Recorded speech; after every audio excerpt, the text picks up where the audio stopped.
in great detail. I can also confirm that the president just recently got off the phone with President Zelensky of Ukraine. His truth is as follows. I just spoke to President Zelensky of Ukraine. The conversation went very well. He, like President Putin, wants to make peace. We discussed a variety of topics having to do with the war, but mostly the meeting that is being set up on Friday in Munich, where Vice President J.D. Vance and Secretary of State Marco Rubio will lead the delegation. I am hopeful that the results of that meeting will be positive. It is time to stop this ridiculous war where there has been massive and totally unnecessary death and destruction. God bless the people of Russia and Ukraine. I myself just spoke to the president about these calls, and he told me to tell all of you they were very good calls, they were very positive, and the administration is wholeheartedly committed to a peace deal to end once and for all the Russia-Ukraine war. More on that later. I'm sure you'll have more questions to ask.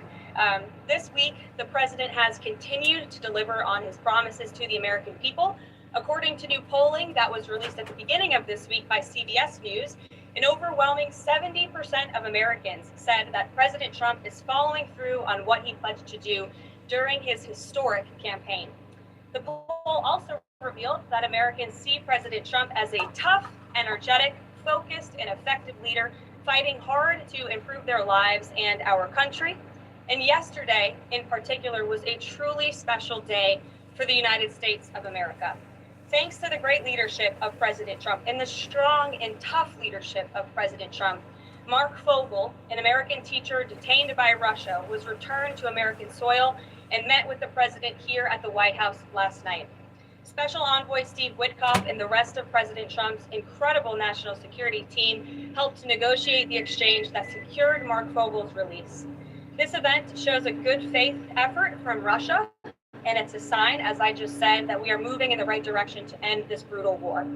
Malphine Fogel, Mark's 95-year-old mother, was understandably very worried that she would never see her son again after his arrest in 2021. Mrs. Fogel was actually slated to join President Trump on stage at the July 13th Butler, Pennsylvania rally to speak out for Mark. And then the infamous assassination attempt against President Trump took place. But that day, before the rally, President Trump promised Mark's mother that when he returned to the White House, he would bring her son home.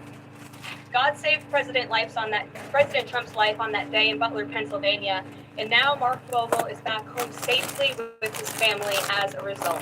God is good.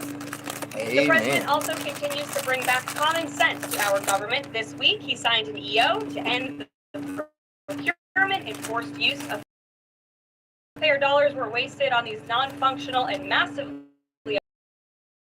reason, then it made radical activists feel good about themselves. And on trade, President Trump continues to take bold action to protect America's critical steel and aluminum industries, much like he did in his first term. And the president signed proclamations to close existing loopholes and exemptions to restore a true 25%.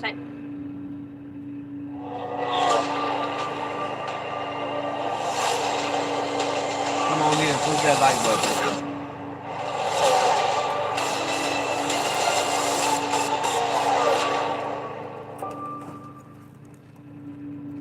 More people owning pets than ever before, offering pet insurance can improve employer favorability by 47%. Come on in, push that like button. Show me Nationwide some is love. the most experienced pet health insurer in the country. Energize your workforce with Nationwide.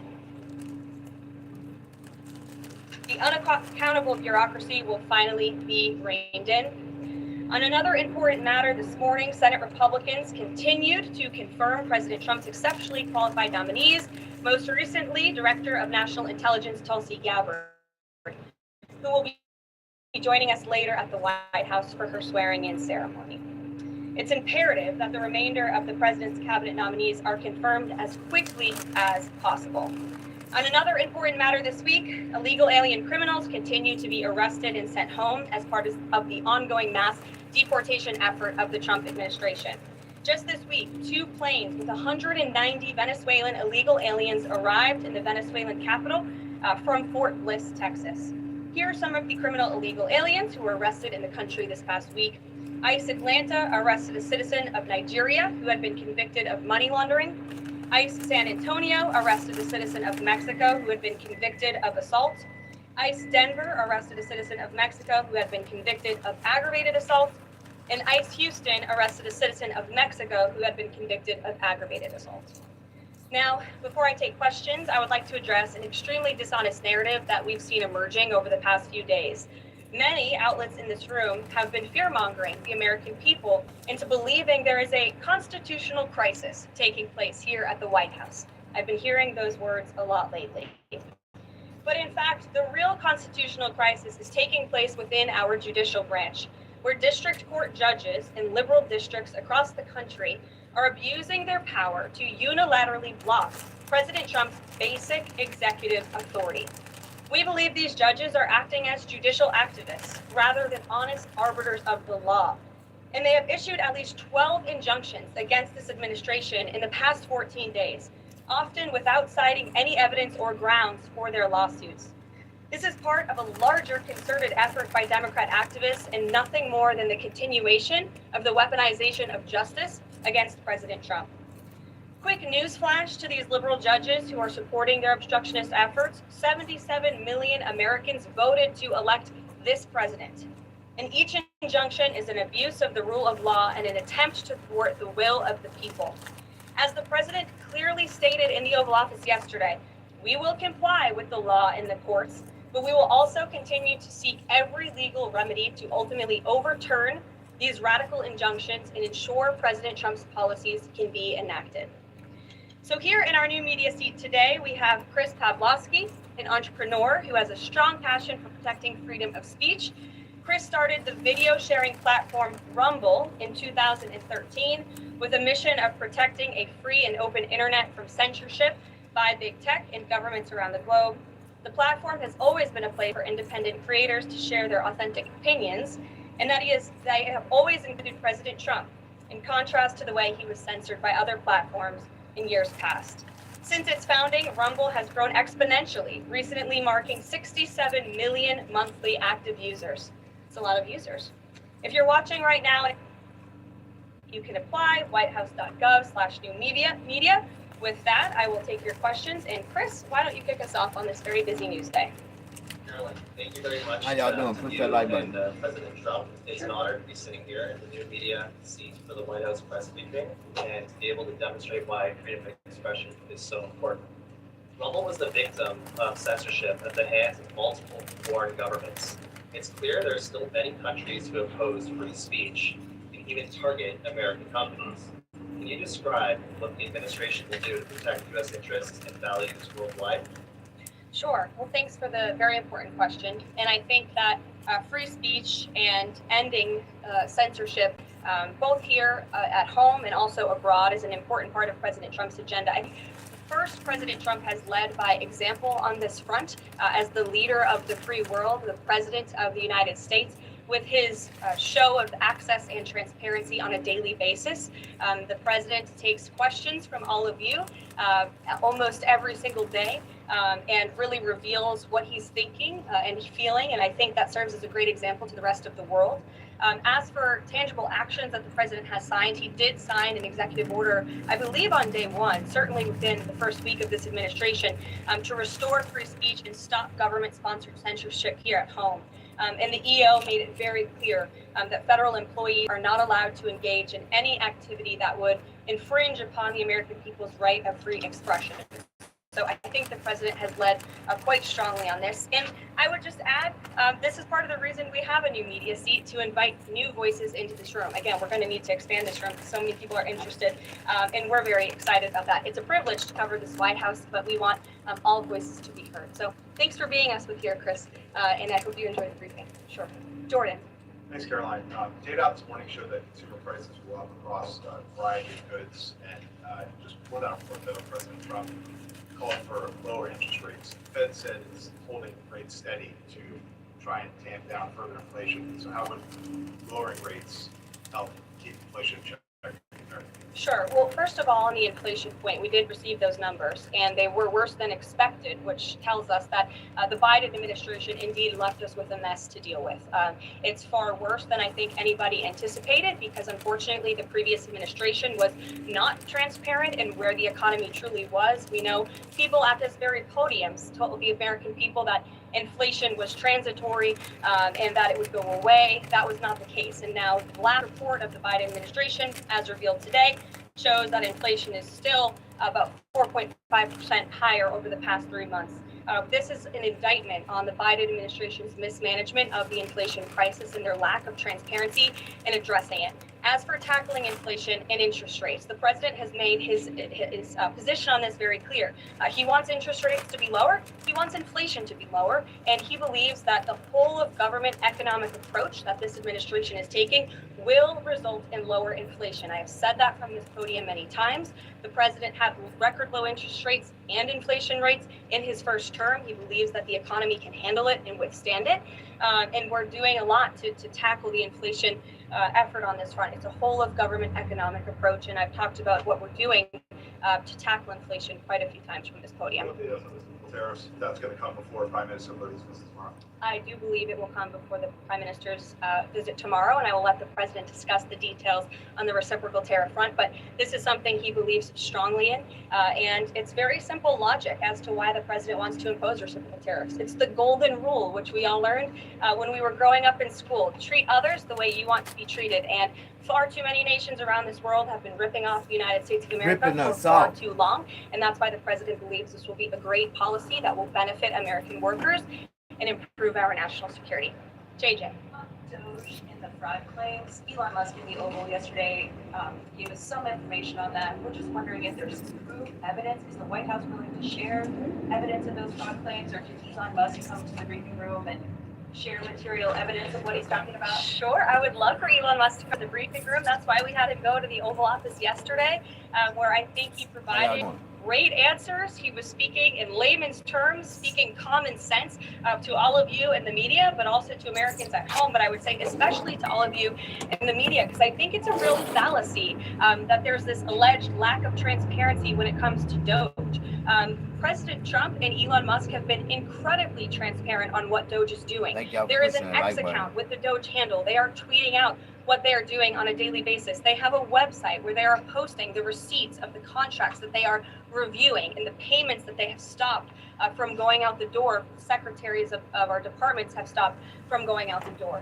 And I would also say that before it was Elon Musk making our government efficient and accountable, it was some unnamed bureaucrat that none of you knew. Elon Musk is the richest man in the world. He's also now one of the most highly scrutinized men in the world alongside President Trump because of what he's doing and the access that he is allowing. So there's great transparency. As for the actual receipts, we are happy to provide them, and I actually brought some today because all of you know I love to bring the receipts. We have contracts upon contracts that we can send and provide this information to you. Let me be very clear. We are not trying to hide anything. We have been incredibly transparent, and we will continue to be. These are screenshots of contracts that Doge found. This is a DEI contract, $36,000 for U.S. citizenship and immigration services. That is the president's policies and his America First agenda. This is a $3.4 million contract, a council for inclusive innovation at the U.S. Patent and Trademark Office. What's up, B? You good? Yeah, another day, another dollar. Oh, I love this. Climate change in Sri Lanka. What is this doing to continue the interests of the American people? Absolutely nothing. Yeah, how you been? These are the line items across the federal government that Doge is identifying daily. They're moving very fast. There's a lot of paper that we can show you, but we're happy to do it. This administration has been more than transparent about what Doge is doing. Yeah, and here's one of their tweets that they posted about the mine. I believe this is in Pennsylvania, where the federal employee retirement system is being processed. Did anybody know this was even happening in our country before Elon Musk talked about it in the Oval Office yesterday? I got you. Pull up. A lot of Americans didn't. So we are providing transparency and accessibility on a daily basis. Yeah, when it you comes got to 5 Doge. minutes out, And I also have a nigga. Doge daily report if anybody would like it. All of the things that they are identifying and finding. We're Yeah, you happy good. to Went provide down this there on a information real too. We're turnaround talking real about it every quick. single day. Are all those Slid down there and shot fraud, back. or are they waste, or are they just You contrary? good, little to bro? policy? I'm pull I would up. I'm right argue here. that all of these things are fraudulent, they are wasteful, pull and they up. are an abuse of the American Alright, pull it right taxpayer's up. dollar. All right, for sure. This is not what the government should be spending money on. It's contrary to the president's priorities and agenda. And again, we can continue to provide you the receipts for all of the fraud, waste, and abuse. And if anybody here wants to argue that the federal government is not fraudulent in some capacity, be my guest, because I think the American people watching at home would beg to differ. Mary. More on the judges. Does the White House believe the courts have the authority to issue these nationwide injunctions? We believe that the injunctions that have been issued by these judges have no basis in the law and have no grounds. And we will, again, as the Are you in the dark about naloxone? Let's turn on the light. If this fire is a fentanyl overdose, naloxone is the extinguisher that stops it cold. Does carrying naloxone make you a person who uses drugs? No. But it could make you a lifesaver. We can all become informed humans and help save lives at factsfightfentanyl.org. They made prepaid the new contract? Telomobile keeps it flexible. We do prepaid and we truly mean it. No need to pay in advance to lock in crazy affordable deals. Go for the unlimited plan for just $25 a month. Telomobile. Phone plans, just the way you like it. Elaborate on what the president is thinking at this point. Well, again, that's another example. There's a very long list of the fraud, waste, and abuse that DOJ is identifying on a daily basis. Elon Musk also talked about yesterday about Social Security payments that are going out the door for people who are no longer with us. Unfortunately, I would say that is certainly fraud. There's also a lot of contracts they've identified that, just as a hypothetical example, are $1 million, but only 500,000 went out the door. So where's the rest of that cash? And so that's the thing. Those are the things that DOJ is working on every single day. And I would just remind everybody in this room, this is what President Trump campaigned on doing. He's delivering on a promise that 77 million people elected him to do. James. Caroline, two foreign policy questions, if I may. Sure. First, statement that was released after this morning's phone call identified Mr. Witkoff as the special envoy who will be part of the delegation that undertakes to resolve the Russian-Ukrainian war. I had thought that that individual was General Paul, so can you clear that up? Sure, I'd be happy to. As you mentioned, the president in his truth following the phone call with Vladimir Putin said that he has asked Secretary of State Rubio, the Director of the CIA, John Ratcliffe, our National Security Advisor here at the White House, Michael Watts, and Steve Witkoff to lead the negotiations. As for General Keith Kellogg, he remains a critical part of the team in this effort. He's played a tremendous role in getting the negotiations to this point, and he's very much still part of the Trump administration. Subject is Iran. I took note of President Trump's comments in his Super Bowl interview with our colleague Brett Baer to the effect that he wants to do a deal with Iran. However, that interview appeared after the supreme leader of Iran, the Ayatollah Ali Khamenei, had already ruled out any additional negotiations with the United States. So kind of a two-part question. A, what gives the president any confidence that Iran will come to the table? These motherfuckers done And found. B, more fundamentally, why is the president interested in doing a deal with Iran instead of doing everything he can, perhaps And false short of US goddamn social military security intervention, payments. try and Motherfuckers hasten the 200 end years of old many getting of the checks. people regime. Democrats sending Well, checks the to president themselves. has made it very clear that he will never allow Iran to have nuclear capabilities. That is a red line that he has drawn, and he will not allow that to happen. But you asked why President Trump wants to make a deal. I would remind you, he's the master of the art of the deal. He is America's deal maker in chief. He leads from a position of securing peace through strength. And I think time and time again already, in just 4 weeks, we have seen the president being able to negotiate successful deals with our partners, our adversaries all around this world. The release of Mark Vogel just last night is something that I think speaks That's why he to come his in, deal-making he come in ability. getting This is something taking that all the that Biden shit. administration allegedly tried to do for 3.5 years. I think you all should go back and ask some of those Biden administration officials what they even tried They to don't do count and so why much weren't shit. they successful. Motherfucker can't do Because for nothing but shut 3.5 years, Mark Fogel sat in a Russian prison, and it took President Trump 3 weeks to get him back on American soil. There's nobody better at making deals than Donald Trump. Phil Wegman. Two foreign policy questions. That's my Ukrainian President Zelensky has said that he wants NATO membership for nuclear weapons. We heard Defense Secretary Hegseth say that NATO membership was unrealistic. What's the president's view on the other option? I have not talked to President Trump about Ukraine's NATO membership or their nuclear capabilities. I would leave it to him to discuss. But I will tell you again that Secretary Rubio and also the Vice President, J.D. Vance, will be meeting directly with President Zelensky in Munich on Friday, and I'm sure they will provide a readout of that conversation and that discussion. Question, given that this administration has called on Europe to take What you mean they trying to go more up? responsibility for their own defense, I'm wondering, will the EU or any other European nation other than Ukraine be involved? I don't have any European nations who are involved currently to read out for you. Certainly, the president has deployed a very strong team to continue these negotiations. And the fact that he was on the phone with both President Putin and President Zelensky today shows that he's very much involved in this effort as well. double up. Oh my gosh, The $9, $8, you know what I'm saying? Yeah. negotiate in person. That's what motherfuckers trying to sell them for. They be I really don't have trying to rip anything to motherfuckers read out on out. that for you today. Maggie, good to see you. Well, wow. You talked about the transparency with Doge and Elon Musk's I availability just yesterday. out too. There is a conflict of interest law in place that says that people who have personal interests can interact with government entities that could touch on those. Has President Trump signed a waiver for Elon Musk? Does it Can't eat this shit, man. If it does, will you guys Just fuck release your it stomach up. in the interest of transparency that he's committed to? I have not seen the law that you are referring to. What I can tell you is that Elon Musk, as I've confirmed before, is a special government employee.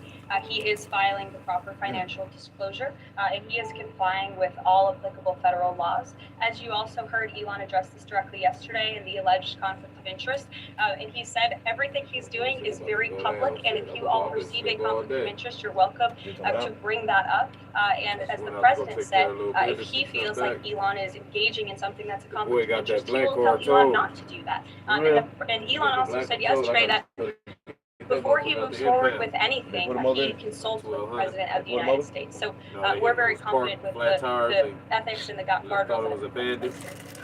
He could have been gave me that card, man. Oh, bullshit. You don't want to see me with it President Trump, he said that he till he finna lose the motherfuckers, you know what I'm saying? Are there any preconditions You that get it out, you President get it. Trump has Yeah, that yeah. President Putin must do before he goes Come into up with the the withdrawing 1200 some to forces, get that shit withdrawing out. all forces, anything like that? Not that I'm aware of, that doesn't mean they don't exist, but I was just talking with the president and our national security team. I wasn't made aware of any conditions, but if they exist, The president himself, he styles himself as this master negotiator. He is now deploying these negotiations and they start immediately. We did hear from the defense secretary, Pete Hegseth, today saying that NATO membership is not realistic for Ukraine and neither is returning to pre-2014 borders. Aren't they giving away bargaining chips before these negotiations even started? Again, I haven't talked to the president about Ukraine's NATO membership, and he appointed several individuals to negotiate on his behalf. He's directly involved in these negotiations as well. And I'm sure if you ask him that question in the near future, when you're able to, he'll give you an answer. I just don't want to get ahead of it on it. And can I also for you, which White House official made the decision to bar the AP reporter from the Oval Office and the diplomatic reception from last night? Well, first of all, let me just set the record straight. It is a privilege to cover this White House. It's a privilege to be the White House press secretary. And nobody has the right to go into the Oval Office and ask the President of the United States questions. That's an invitation that is given. And there are hundreds of outlets on this campus. Many of you in this room who don't have the privilege of being part of that pool every single day and getting to ask the President questions. We reserve the right to decide who gets to go into the Oval Office. And you all have credentials to be here, including the Associated Press who's in this briefing room today. Stop playing on me, I ain't gonna feel sorry. My dinner, man. Yeah, I ain't share it, man. I won't share it. Gulf of Mexico in line with their standards. And so the question here is this setting a precedent that this White House will retaliate against reporters the language that you guys believe reporters should use? And how does that align with the First Amendment commitment that you were just talking about? I was very upfront in my briefing on day one that if we feel that there are, and it is a fact that the body of water off the coast of Louisiana is called the Gulf of America. And I'm not sure why news outlets don't want to call it that, but that is what it is. The Secretary of the Interior has made that the official designation in the geographical identification name server, and Apple has recognized that. Google has recognized that. Pretty much every other outlet in this room has recognized that body of water as the Gulf of America. And it's very important to this administration that we get that right, not just for people here at home, but also for the rest of the world. Sure. Thank you, Caroline. The prisoner exchange with Russia coming at the same time as the president is now announcing negotiations to end the war in Ukraine. The timing of that is hard to believe. No, we're gonna call that the Was Ukraine discussed as part of this prisoner swap? I was not involved in those discussions, so I can't comment on whether that came up or not. What I can say is that this was a very good deal for the United States of America and for the rest of the world. As you know, we have confirmed that the Russian who will be returning home very soon, Alexander Vinnik, was a non-violent crypto criminal. And as part of this exchange, he has forfeited more than $100 million that he obtained in that illegal crime.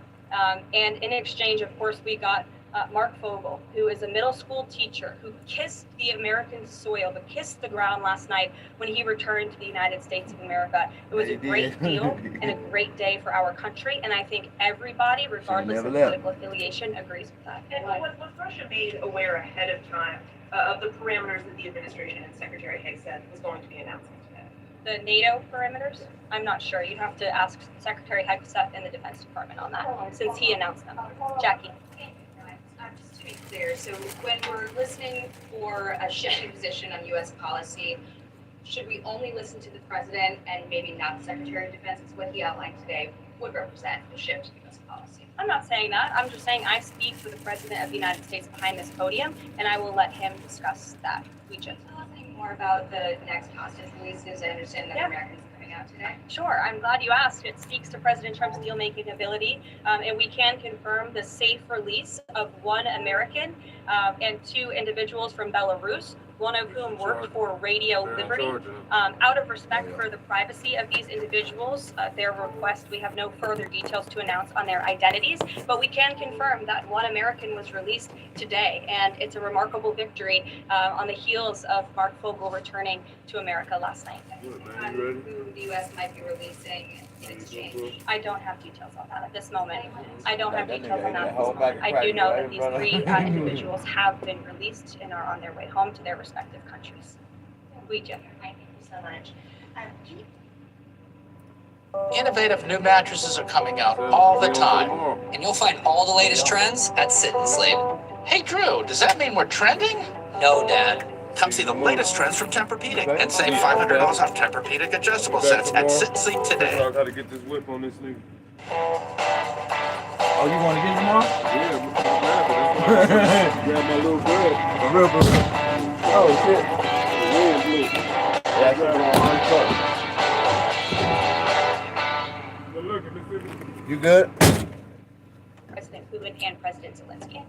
Deals, a meeting with the President of the United States offers any foreign leader credibility.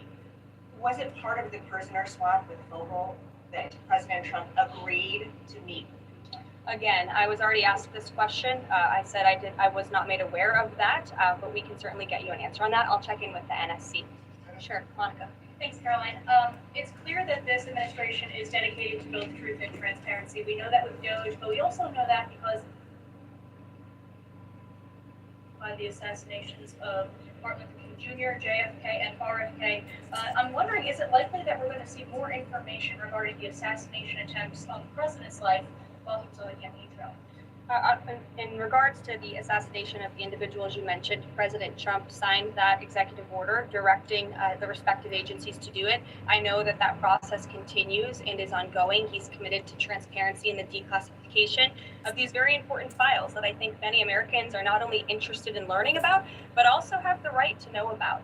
As for the two heinous assassination attempts on the president's life, He's spoken to this publicly. I've spoken to him about it privately. And, as he said publicly to all of you, he feels he has a right to know about further information about the individuals who tried to kill him, tried to take his life. And so if and when we get that information, I'll leave it up to the president to decide whether or not he would like to reveal it. But I believe in the effort of transparency that we've seen consistently from this president, he certainly will. Daniel. Thanks, Caroline. I wanted to ask you about the $59 million that FEMA sent to New York City migrant hotels. Secretary Christine Noem just put out a statement saying that she clawed back full payment that FEMA activists unilaterally gave to NYC migrant hotels. She wrote, "Mark my words, there will not be a single penny spent that goes against the interest and safety of the American people." What does the response of the Trump administration send to any federal bureaucrats that are thinking about obstructing the president's agenda? They will be held accountable. The president is signing executive orders daily, and he expects all officials across the administration, regardless if they are a political appointee or if they are a career bureaucrat, to adhere to the will of the American people and the 77 million Americans who re-elected President Trump. He's here for a reason, and he is focused every day on implementing his administration's goals and sending $59 million to a migrant hotel to house illegal immigrants when there are still people in North Carolina and California who have not received FEMA funding is not something that this administration is going to tolerate. Deanna. Thank you so much, Caroline. One on New York and one Russia, please. On New York City Comptroller Brad Lander is accusing DOGE of clawing back $80 million that was intended for New York City FEMA funding. Wondering if you've heard about that figure, if that figure is accurate, and why that money was taken back. I have not heard about that figure. DOGE is moving very quickly, but I can get the receipts and gladly send them to you. I know that the story is likely of great interest to the New York Post. And then one John. Russia, please. Sure. Is President Trump waiting for a kind of signal or an action from Putin to go to Russia? And would he be willing to go to Ukraine in the future? I don't have any decisions to make on the president's potential visit to Russia or any in-person meeting at this time. John. Caroline, two questions, one on foreign policy, one on domestic policy. Following up on the president's call that he had with President Putin, does the president view Russia, does he view President Putin as an ally, as a partner, as a competitor, or as an adversary? I believe this nation views Putin and Russia as a great competitor in the region, at times an adversary, but as the president has said as well, he enjoys having good diplomatic relationships with leaders around the world, finding that common ground, also calling them out when they are wrong, and leading from a position of peace through strength. And that's the president's greatest strength, and we've seen that again, time and time again. And then as you pointed out in your statement regarding the confirmation of Tulsi Gabbard, there was one Republican who voted against the nomination of Tulsi Gabbard. It was Senator Mitch McConnell. Similarly, how does the administration view Senator McConnell?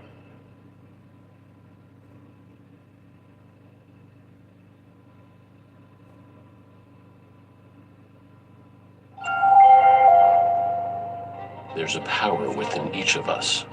When awakened, the removal of violent, criminal, illegal aliens in communities across the country. On February 3rd, ICE Dallas arrested a citizen of Nicaragua who has been convicted of sexual assault, strong arm, and lewd acts with a minor and sentenced to 15 years in prison. ICE Los Angeles arrested a Mexican citizen who has been convicted of lewd acts with a minor and sentenced to 364 days. And ICE Atlanta arrested a citizen of Mexico who has been convicted of homicide by vehicle and hit and run and sentenced to 6 months confinement. And ICE New York arrested a Venezuelan national and known TDA gang member who has a prior criminal conviction for assault 3rd degree causing physical injury. Americans are safer every single time one of these criminals is arrested and deported from our country.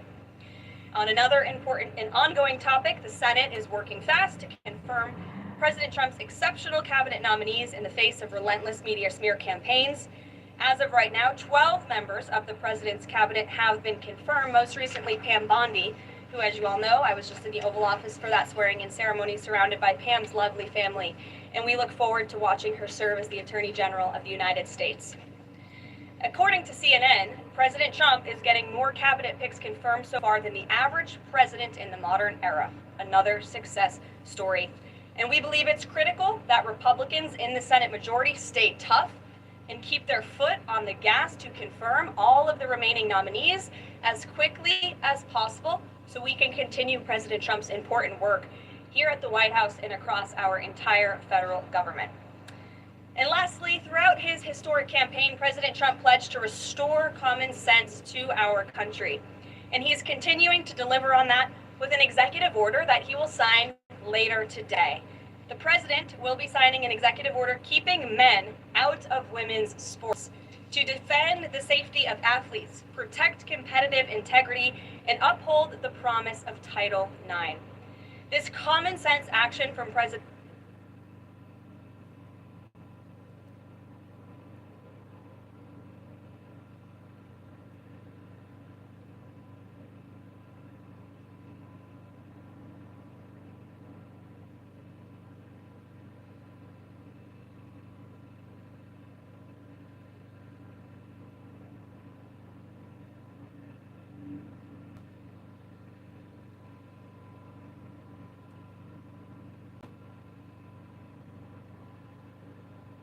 DOJ now setting their sights on Social Security, the Social Security Administration, the SSA, raising questions over mismanagement and signs of potential fraud. Fox Business, Hillary Vaughn's on that story today. What you find out, Hillary? Hello to you. Good morning, Bill. Well, Social Security has a dead people problem, and DOJ is trying to fix it. An inspector general in 2023 found that the Social Security Administration did not have a death date for 18.9 million people born before 1920. The Social Security Administration says almost none of these 18 million dead people still alive in the database are getting benefits.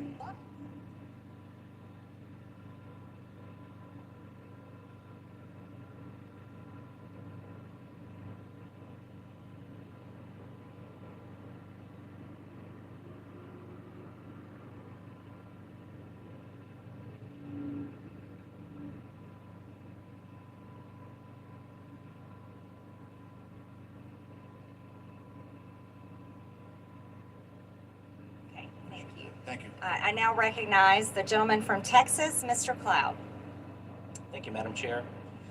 For far too long, DC politicians have gotten away with measuring their personal value and worth by how much of other people's money they give away. And for far too long, they self-righteously have opined that this spending was for altruistic purposes. We're finally opening. Shingles doesn't care, but Shingrix protects. Only Shingrix.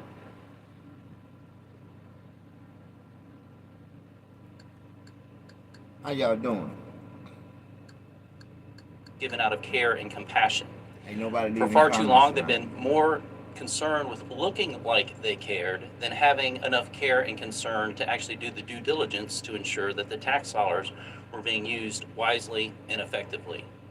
And for far too long, those of us who've worked to uncover waste, fraud, and abuse have had to deal with what amounts to an unconstitutional fourth branch of permanent bureaucracy that has too often worked to ignore, obfuscate, delay, and frustrate our efforts to bring transparency and oversight. Over the last few weeks, the DOJ effort has begun to uncover not only how massive the waste, fraud, and abuse is, but also the extent at which DC politicians and too many obstinate bureaucrats have coordinated to create what is essentially the largest money laundering scheme in history. And while Americans have been working to make ends meet, they have been using taxpayer dollars to fund unnecessary, egregious, and even evil things here at home and around the world. Thankfully, in DOJ, we have a president bringing the leadership needed and a focused effort, along with the talent, technology, tools, and transparency to this waste, fraud, and abuse. And to those who would stand opposed to this effort, I would just point out, while it's understandable to find waste, fraud, and abuse that has grown and metastasized in this government even over decades, certainly accelerated over the last few years, to continue to protect it is corruption. I want to thank the chair for beginning this war on waste on this side of Pennsylvania Avenue and bringing together this committee. This effort is so important as we work to relieve the Americans, people of this burden of waste, fraud, and abuse. Mr. Talco, you mentioned in your written statement and talked about it in your statement at the beginning that this waste, fraud, and abuse is a national security threat. And certainly one of the challenges facing us that is a national security threat is our fiscal situation. And so we have got to find ways to find savings to the American people in order to bring confidence to the bond markets, to put our country on a fiscal footing, and to reverse the curse, so to speak, that we are placing on our children and our grandchildren. You mentioned a couple threats, though. You mentioned internal threats.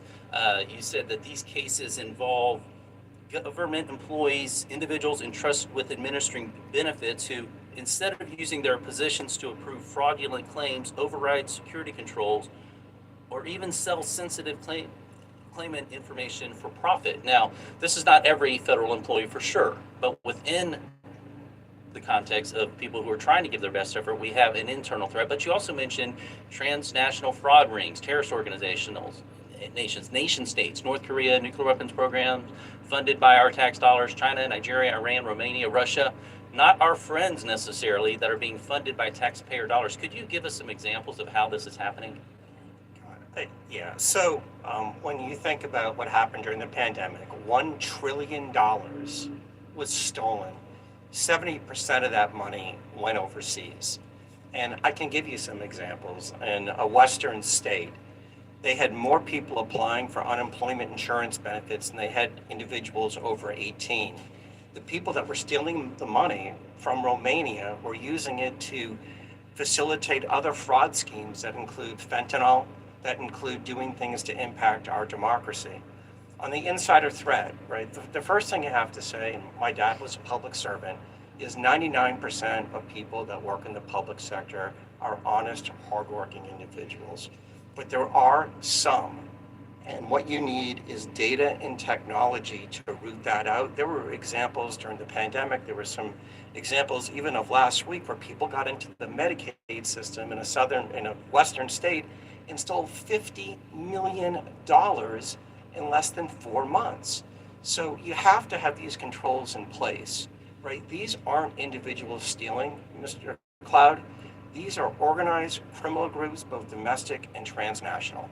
As you mentioned, taxpayers are being forced to fund the demise of our own country. Mr. Winston, I wanted to ask you, because there's a lot of talk about reconciliation right now. You mentioned Medicaid and what could be done to bring a pretty substantial amount of savings, and this is without affecting those who truly need Medicaid and for what the purpose of the program was extended for. Now, The gentleman's time has expired. hopefully,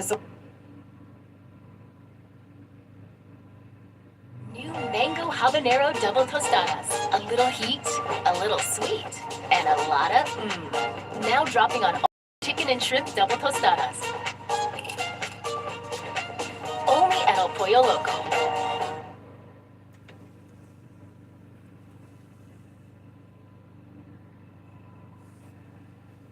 Welcome, everyone.